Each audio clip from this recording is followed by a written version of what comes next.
So, ఈ నెల 18వ తేదీన అనగా ఈ రోజు నుండి పాల్గొన మాస ప్రారంభమవుతుంది.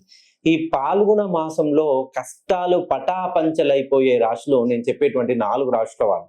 మెయిన్‌గా మేషరాశిలో జన్మించిన, వృషభ రాశిలో జన్మించిన, మిథున రాశిలో జన్మించిన మరియు కర్కాటక రాశిలో జన్మించిన ఈ 4 రాశుల వాళ్ళకి ఇప్పటి వరకు ప్రతి విషయంలోనూ ఆటంకాలు ఎదురవుతూనే ఉన్నాయి. ఎవరికైనా వీళ్ళ చేతిగుండా డబ్బులిస్తే తిరిగి రావడం చాలా కష్టంగా ఉంటుంది. అలానే ఏదైనా నూతన ప్రయత్నం, తొలి ప్రయత్నం ఏది చేసినా ఖచ్చితంగా ఫెయిల్యూర్ అవుతారు. 100కి 90 మంది మాత్రమే ఇలా జరుగుతుంది. మిగతా 10% మందికి మొదలుగా కలిసొస్తుంది.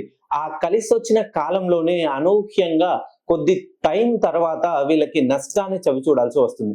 మెయిన్‌గా నేను చెప్పేటువంటి 4 రాశుల్లో మేషరాశిలో జన్మించిన, వృషభ రాశిలో జన్మించిన, మిథున రాశిలో జన్మించిన మరియు కర్కాటక రాశిలో జన్మించిన ఈ 4 రాశుల్లో జన్మించిన వాళ్ళ పేర్లలో 5 అక్షరాలు గాని, లేదా 6 అక్షరాలు గాని, లేదనంటే 2 ఏళ్ళు గాని, 3 ఏళ్ళు గాని ఉంటే ఒక్కసారి మీ డేట్ ఆఫ్ బర్త్‌ను నాకు పంపించండి. ఎందుకనంటే ఈ పంచభూతాలు మనకి సపోర్ట్ చేస్తేనే మన జీవితంలో ఒక అడుగు ముందుకేయగలుగుతాం.